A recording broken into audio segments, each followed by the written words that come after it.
Hey guys, this is Pete Tiger and welcome back to another comic book series. जैसा कि आप सबको पता है कि आज से हम जो है सकार द सन ऑफ हल की सीरीज़ को स्टार्ट करने वाले हैं। तो मैं थोड़ा सा पहले उन लोगों को बताता चलूँ कि इस सीरीज़ के अंदर क्या होने वाला है जो कि इस चैनल में नए आए हैं। तो बेसिकली वर्ल्ड वॉर हल का इवेंट हुआ था जिसमें हमने देखा था कि हल्क जो है बहुत गुस्से में अर्थ के ऊपर आता है अपनी मरी हुई बीवी और अपने बच्चे का बदला लेने के लिए। लेकिन उस स्टोरी के आखिर में ये बात नज़र आती है कि प्लेनेट सकार के ऊपर हल्क के वापसी आ जाने के बाद एक चीज़ जिंदा होती है और वो हल्क की तरह ही लग रही होती है और हमें वहाँ से वो टीज़ मिला था कि वहाँ पे शायद उसका बेटा जिंदा है। तो ये एक लिमिटेड सीरीज़ है जो कि इस स्टोरी के ऊपर ही कवर करेगी कि प्लेनेट सकार पे क्या हुआ हल्क के वापसी अर्थ के ऊपर आज जाने के बाद। और जैसा कि हमें पता है कि इस वक्त इनक्रेडिबल हल्क जो है वो बेसिकली अर्थ के ऊपर है और रेड हल्क वगैरह से उसके मामला चल रहे हैं। तो वो स्टोरी एक अलग तरह से चल रही है और ये स्टोरी एक अलग तरह से चलेगी। सो बेसिकली इस कॉमिक बुक वॉल्यूम के अंदर जो है बेसिकली 12 इश्यूज़ है जिनको हमें कवर करना है। लेकिन मैं पहले के 10 इश्यूज़ जो वो एक साथ कवर करूँगा और आखिर के जो 2 इश्यूज़ हैं वो मैं बाद में कवर करूँगा और इसकी एक अलग ही वजह है जो कि आप लोग समझ ही जाएंगे बाद में आके। लेकिन अभी जो है हमारे 10 इश्यूज़ हैं मैं हर एक वीडियो के अंदर यानी हर एक एपिसोड के अंदर 2 इश्यूज़ को कवर किया करूँगा। इस तरह से हमारे पास टोटल 5 एपिसोड्स बन जाएंगे और फिर उसके बाद एक जो छठा एपिसोड होगा वो मैं बाद में जाके शेयर करूँगा। लेकिन मैं आपको सारी वजह बता दूँगा कि मैं ऐसा क्यों कर रहा हूँ। सो गाइस, आई होप कि आपको ये सीरीज़ बहुत ज़्यादा पसंद आएगी क्योंकि ये एक हल्की सीरीज़ और एक अलग ही तरह की सीरीज़ है।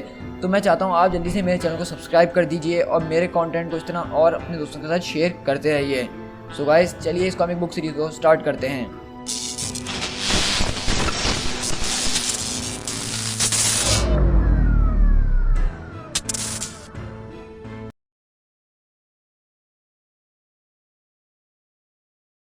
उन प्यूनी ह्यूमंस ने उसके फादर को एक मॉन्स्टर बुलाया तो इसलिए उन लोगों ने उसको ट्रिक करके एक शटल के अंदर स्पेस के अंदर भेज दिया। लेकिन हल्क जो था वो बहुत ही ज़्यादा गुस्से में था, वो बहुत ही ज़्यादा ताकतवर था और वो बहुत ही ज़्यादा खूबसूरत था उनके नाजुक से दुनिया के लिए। लेकिन वो मेरी दुनिया के लिए वो बिल्कुल परफेक्ट था।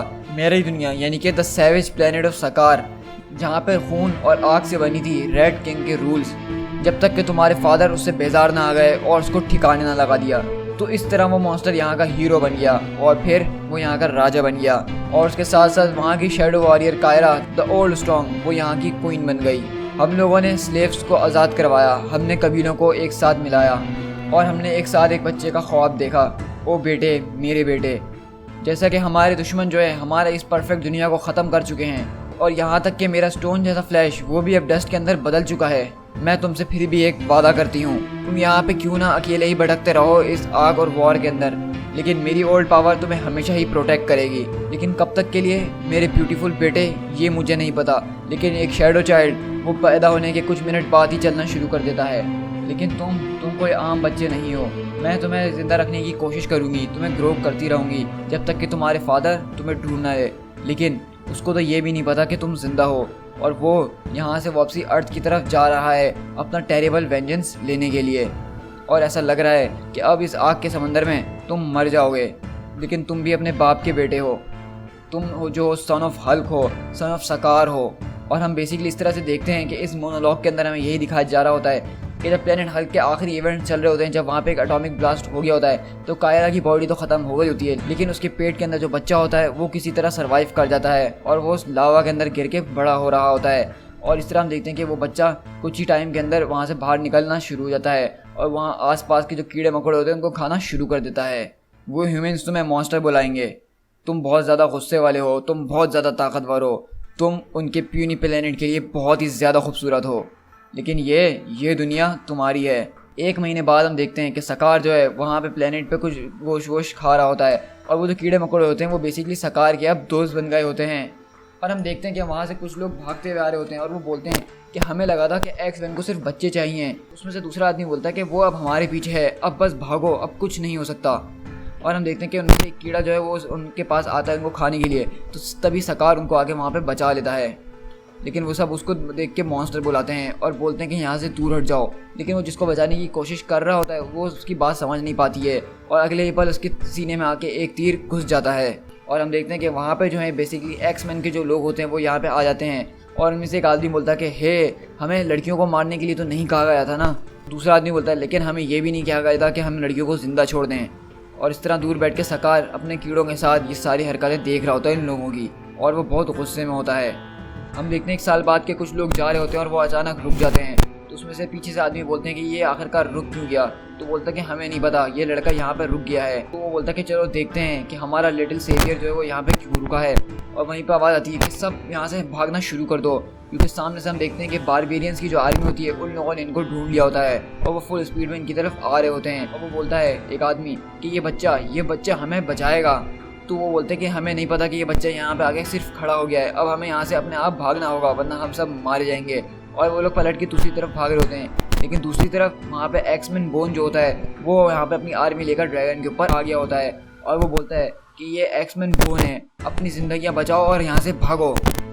लेकिन हम देखते हैं कि एक्समैन बोन ने जो है एक आदमी यानी पुराना स्ट्रॉन्ग होल्ड जो होता है उसको पकड़ा हुआ होता है और वो उसके साथ और वो बोलता है बुड्ढा कि देखो जर्नल, ये वही लड़का है जिसकी हमें तलाश थी। और इस तरह हम देखते हैं एक्समैन बोन जो है अपने ड्रैगन से उसके ऊपर आग मारना शुरू करता है, जिससे आसपास के जितने सारे लोग होते हैं वो सारे के सारे मर जाते हैं। लेकिन वो लड़का अपनी जगह पे खड़ा रहता है और उसकी बॉडी पत्थर के अंदर ट्रांसफॉर्म हो जाती है, क्योंकि बेसिकली ये भी जो है एक ओल्ड स्ट्रॉन्ग है और इसकी पावर्स ही यही हैं जिस तरह की कायरा की पावर्स थी। और वो बोलता है कि देखो तुमने, इसके बाद अपनी माँ की पावर है, ओल्ड पावर। तो एक्समैन बोन जो है अपना एक्स उठाते हुए वहाँ पे कूदता है और बोलता है कि मैं इस बारे में सोच ही रहा था शैडो प्रीस्ट कि हम कब जो है असली बच्चे को मार डालेंगे। और इस तरह हम देखते हैं कि एक्समैन बोन जो है उसके पत्थरों के टुकड़े टुकड़े कर देता है अपना एक्स मार के। और वहाँ पे उसके लोग बोलते हैं कि आपने बहुत बढ़िया काम करा, आपने हमें जस्टिस दिलवाया, आपका बहुत बहुत शुक्रिया। अब हल्क का बेटा जो है वो मर चुका है। बेसिकली एक्समैन बोन जो है वो इतने टाइम से हल्क के बेटे को ढूंढ रहा था और उसको मारना चाहता था, और वो समझ रहा है कि ये लड़का जो है वो बेसिकली इसके पास स्ट्रॉन्ग पावर है, तो ये हल्क का ही बेटा है। एक्समैन बोलता है कि अपने सर्वाइवर्स को जमा करो और अपने गुलामों को भी एक साथ जमा करो, वो आज की सेलिब्रेशन के अंदर हमारा हिस्सा बनेंगे। और वहीं पर जो गुलाम होते हैं वो आपस में बातें कर रहे होते हैं कि ये इम्पॉसिबल सी बात है, वो मारा नहीं जा सकता है। तो वहाँ पे एक बुड्ढी बोलती है, तो बोलती है कि तुम मेरे हाथों में देखो, ये उसके ही टुकड़े हैं, मैंने उसको अपनी आंखों के सामने शैटर होते हुए देखा है। तो वो बोलता है कि लेकिन वो तो हल्क का बेटा था ना, वो कैसे मर सकता है। तो वो बुढ़ी औरत बोलती है कि खामोश हो जाओ बस, अब उसके लिए दुआ करो जब तक हमारे पास जितना भी वक्त है। और वहीं पे हम देखते हैं कि एक्समैन के लोग आते हैं और बोलते हैं कि अब ये बताओ कि तुम में से सबसे पहले कौन मरना चाहेगा। तो वो बुड्ढा बोलता है कि तुम हम में से जिसे चाहे खा सकते हो, लेकिन वो जो तुमने बेचारे लाचार जानवर को सामने कैद करके रखा हुआ है, प्लीज़ तुम उसको बॉयल मत करना, क्योंकि उसकी आवाज़ मेरे ये कान बर्दाश्त नहीं कर पाएंगे। तो वो ये बात सुन के जो वो गुलाम वो उसी को उठाता है और बोलता है कि चलो अब तो सबसे पहले ये कीड़ा ही मरेगा, अब देखते हैं कि इसकी आवाज़ कितनी तेज़ है। और वो कीड़ा जो है चिल्लाना शुरू करता है, लेकिन वो बोलता है कि अपना मुंह बंद करके रखो, मुझे तुम्हारी आवाज़ और ज़ोर से सुननी है। लेकिन हम देखते हैं कि जैसे ही वो उस कीड़े को उस बर्तन के अंदर डाल रहा होता है, अचानक से कोई आके उसका हाथ काट देता है। और ये देख के एक्समैन बोन के भी कान खड़े हो जाते हैं उस गुलाम की चीज़ सुन के। और इस तरह हम देखते हैं कि वहाँ के बाकी गुलाम जो यहाँ पे आगे बढ़कर आ रहे होते हैं, एक एक करके उनके भी हाथ पैर कट रहे होते हैं। और वो गुलाम चिल्लाते हैं, देखो मैंने तुमसे कहा था ना कि हल्क के बेटे को नहीं मारा जा सकता है, वो हमें यहाँ पे बचाने के लिए आया है। और हम वहीं पे देखते हैं वो गुलाम जिसका हाथ कटा हुआ होता है उसको सकार खींचता है और उसी बड़े से प्याले के अंदर डाल देता है। ओह माय पुअर ईयर्स, मेरे कान ये बर्दाश्त नहीं कर पा रहे हैं। लेकिन अगर अब तुमने हीरो बनना ख़त्म कर दिया है यंग मैन, तो हमें यहाँ से फ़ौरन निकल जाना चाहिए, इससे पहले कि एक्समैन यहाँ पे आ जाए। लेकिन हम तभी देखते हैं पीछे से आवाज़ आती है, गुलामों अभी तुम लोगों को यहाँ से जाने की इतनी भी क्या जल्दी है।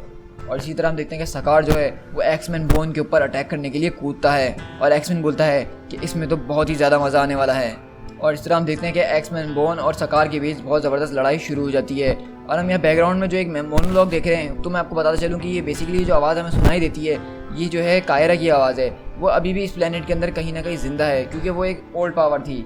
और इस तरह हम देखते हैं सकार जो है वो एक्समैन बोन के ऊपर अटैक करता है और उसका खून निकल आता है। तो एक्समैन बोलता है कि बहुत बढ़िया छोटे मॉन्स्टर, 20 सालों के बाद किसी ने पहली बार एक्समैन बोन का खून बहा है, लेकिन अब ये आखिरी होगा। और इस तरह हम देखते हैं कि वो सकार के पेट में जो है एक अपनी तलवार घुसा देता है। तो वहाँ पे वो गुलाम आपस में डिस्कशन कर रहे होते हैं कि तुमने कहा था कि इसके पास अपनी माँ की ओल्ड पावर है, तो ये अपनी स्टोन वाली फॉर्म क्यों नहीं ले रहा है। तो दूसरा गुलाम बोलता है कि मैंने तुमसे कहा था ना कि एक्समैन बोन जो है वो असली हल्क के बच्चे को मार चुका है, वो मेरी आंखों के सामने उसके टुकड़े टुकड़े कर दिए थे, और मुझे तो आइडिया भी नहीं है कि आखिरकार ये कौन है और ये क्या चीज़ है। तो एक्समैन बोलता है, मेरे लिहाज से तो ये एक और डिसअपॉइंटमेंट है, जैसे कि तुम सारे के सारे गुलाम हो मेरे सामने। ये एक ऐसा इडियट है जिसने मेरे कुछ लोगों को क्या मार लिया, तुम लोगों ने इसको अपना सेवियर बना लिया। लेकिन ये देखो, ये भी मेरे सामने ज़्यादा देर नहीं टिक पाया और इसके लिए लड़ने मुझसे कौन आ रहे हैं, ये छोटे मोटे कीड़े। लेकिन हम तभी देखते हैं कि सकार वापसी खड़ा होता है और गुलाम ये देख के हैरत में रह जाते हैं कि किस तरह से उसने अपने सीने के अंदर से तलवार निकाली होती है। तो वहीं पे वो बूढ़ा गुलाम बोलता है कि आराम से सकार, वो बग्स जानता हूँ मैं तुम्हारे दोस्त हैं, लेकिन तुम्हें मेरी बात सुननी होगी, तुम्हें ओल्ड सैम की बात सुननी होगी। तो दूसरा गुलाम बोलता है, क्या तुम जानते हो ये क्रिएचर कौन है? तो बोलता है कि नो हिम, तुम क्या समझते हो, मुझे 3 महीने लग गए थे इसको ये छोटी सी चड्डी पहनाने में। और वो बोलता है, लेकिन सरकार मेरी बात सुनो, तुम जो इस वक्त अभी इतने ज़्यादा ताकतवर नहीं हो, तुम इस फाइट के लिए अभी तैयार नहीं हो। जब मैं तुम्हें प्रॉफिट रॉक के पास ले जाऊंगा तब तुम्हें अपनी ट्रू हेरिटेज, अपनी फुल पावर मिल जाएगी, लेकिन अभी नहीं। तो दूसरा गुलाम बोलता है कि प्रॉफिट रॉक, तुम ये सारी क्या बातें कर रहे हो उसके साथ। लेकिन हम देखते हैं सरकार 1 मिनट भी रुकता नहीं है और एक्समैन बोन के ऊपर दोबारा अटैक करने के लिए कूद जाता है। और सारे गुलाम वहाँ पे खुश होना शुरू हो जाते हैं और बोलते हैं कि हाँ, फाइनली यही हल्क का असली बेटा है, ये हम देख सकते हैं, हाँ, तुम ही हो जो हम सबको बचाओगे। और हम देखते हैं कि पहले एक्समैन जो अपने लोगों को बुलवाता है ड्रैगन के साथ, और 3 ड्रैगन मिलके एक साथ सकार के ऊपर आग से हमला कर देते हैं। लेकिन सकार वहाँ पे खड़ा हुआ उस आग के अंदर मुस्कुरा रहा होता है, क्योंकि ये आग सकार के लिए कुछ भी नहीं होती है, वो तो पैदा ही लावा के अंदर हुआ है। और इस तरह हम देखते हैं कि सकार जो है एक एक करके उन सारे ड्रैगन से निमटना शुरू कर देता है, उनको आसमान में ले जाता है और उनके पायलट्स को उनसे अलग करता है। वहीं पे हम देखते हैं कि दूर खड़े होके एक प्रिंसेस उमाका ये सारा तमाशा देख रही होती हैं, और उसमें से एक जनरल बोलता है कि हमारे पास अभी भी एक मिसाइल बाकी है, क्या आप समझती हैं कि हमें यहाँ पे इस्तेमाल करना चाहिए? तो प्रिंसेस उमाका बोलती हैं, अगर ये सच में हल्का बेटा है तो इसको हमारी मदद की कोई ज़रूरत नहीं है यन रॉग, लेकिन उन गुलामों को ज़रूर है, तो चलो हम उनकी मदद करते हैं। और इस तरह हम देखते हैं कि ये जो प्रिंसेस उमाका होती हैं वो अपने 2 जनरल्स को लेकर यहाँ पे आती हैं और उन यानी एक्समैन बोन के जो लोग होते हैं उनको यहाँ पे निपटाती हैं और उन लोगों को यानी उन गुलामों को बचाती है। और ये प्रिंसेस उमाका कौन है और ये कहाँ से आ गई अचानक, ये सारी बातें आपको बहुत ज़्यादा कंफ्यूज कर रही होंगी, लेकिन आप मेरी बात मानिए कि ये स्टोरी अभी सिर्फ स्टार्ट हुई है। जैसे जैसे आगे ये स्टोरी जाती जाएगी हमें हर चीज़ आहिस्ता आहिस्ता पता चलती रहेगी। इस तरह हम देखते हैं जब प्रिंसेस उमाका आके उनको बचाती हैं तो वहाँ पे सारे गुलाम झुक जाते हैं और बोलते हैं कि प्रिंसेस उमाका आपकी जय हो। डियर प्रॉफिट, हम तो समझ रहे थे कि ये मर चुकी हैं, हमने सुना था कि उनके हाथों के साथ बहुत बुरा हशर किया गया है। तो दूसरा गुलाम बोलता है कि अपना मुंह बंद कर लो। तो प्रिंसेस उमाका बोलती हैं कि तुम लोगों को झुकने की कोई ज़रूरत नहीं है फूल्स, यहाँ से भागो, क्योंकि हम अगले पल देखते हैं कि वहाँ पे आके एक बहुत बड़ा सा ड्रैगन गिरता है। वहीं पे प्रिंसेस उमाका सारे गुलामों से वहाँ से भागने को कहती हैं, लेकिन वो गुलाम कहते हैं कि हम यहाँ से हल्क के बेटे के बगैर नहीं जाने वाले हैं। और दूसरी तरफ हल्क जो होता है वो ऊपर जाके आसमान में उन ड्रैगन से लड़ रहा होता है बहुत बुरी तरीके से। और वहीं पे एक्समैन बोलता है कि ज़रा 1 मिनट रुक जाओ फूल, ये एक आखिरी ड्रैगन है, अगर तुमने इसको मार डाला तो। लेकिन हम देखते हैं कि सकार एक बात भी नहीं सुनता है और वो सीधा जाता है और उस तलवार से उस ड्रैगन के सीने में आर पार कर देता है। और हम देखते हैं कि सकार से मुस्तकिल चिल्ला रहा होता है और बोलता है कि तुम्हें मेरी बात समझ में नहीं आती ना, मैं यहाँ पे एक प्रोफेसी को ख़त्म करने आया था, मैं यहाँ पे एक हीरो को ख़त्म करने आया था, लेकिन तुम तो कोई सेवियर भी नहीं हो, तुम तो सिर्फ एक जानवर हो, जानवर जो कि कुछ ना समझता है और ना ही सोचता है। लेकिन हम देखते हैं कि सकार को गुस्सा आता है और वो उस ड्रैगन से एक्समैन को दूर फेंकता है और ख़ुद जाके उस ड्रैगन के साथ ज़मीन पे गिरता है। और हम देखते हैं कि जैसे ही एक्समैन बोन ज़मीन पे बहुत बुरी हालत में गिरता है तो उसके लोग आते हैं और बोलते हैं कि जनरल गिर चुके हैं। और दूसरा आदमी बोलता है कि पहले मैंने इसको देखा है, मैं इसका एक्स लूँगा, ये मेरा है। मतलब हम देखते हैं कि यहाँ पे एक्समैन बोन कमज़ोर क्या हो गया होता है, इसके लोग इसी के खिलाफ खड़े होना शुरू हो जाते हैं। और हम देखते हैं कि एक्समैन बोन ये सुन के खड़ा होता है और उस गुलाम के मुँह पे अपना एक्स घुसा देता है। और हम दूसरी तरफ देखते हैं कि जहाँ पे सकार गिरा होता है वहाँ पे भी एक्समैन के लोग आते हैं और बोलते हैं कि वो देखो, वो मॉन्स्टर वहाँ पे गिरा पड़ा है, यही हमारे पास अच्छा मौका है इसका सर धड़ से अलग करने के लिए। लेकिन हम वहीं पे देखते हैं कि वहाँ पे उसको बचाने के लिए प्रिंसेस उमाका जाती हैं और बोलती हैं कि ये करने का तो मैं सोच रही थी, वो भी तुम लोगों के साथ। तो ये सकार देख के एकदम खामोशी से देख रहा होता है कि आखिरकार ये है कौन जो कि इतने ज़बरदस्त तरीके से उन गुलामों से लड़ रही है। और वहीं पे एक्समैन का आदमी बोलता है कि आप क्या कह रहे हैं जनरल कि हम रिट्रीट कर लें? वहाँ पे प्रिंसेस उमाका भी हैं जो कि हमारी राइवल हैं और वो हमारी थ्रोन के पीछे बहुत अरसे से पड़ी हुई हैं। अगर वो उसने उस जंगली जानवर का साथ देना शुरू कर दिया तो आपको पता है कि क्या हो सकता है, कि तुम्हें जो बोलना है बोलो लेफ्टिनेंट, लेकिन वो सन ऑफ हल्क है। लेकिन जब तक डॉक्टर्स मेरी हड्डियों को ठीक और मेरे पेट को सी ना दें, जब तक वो चाहे तो उसको मार सकता है। To be continued.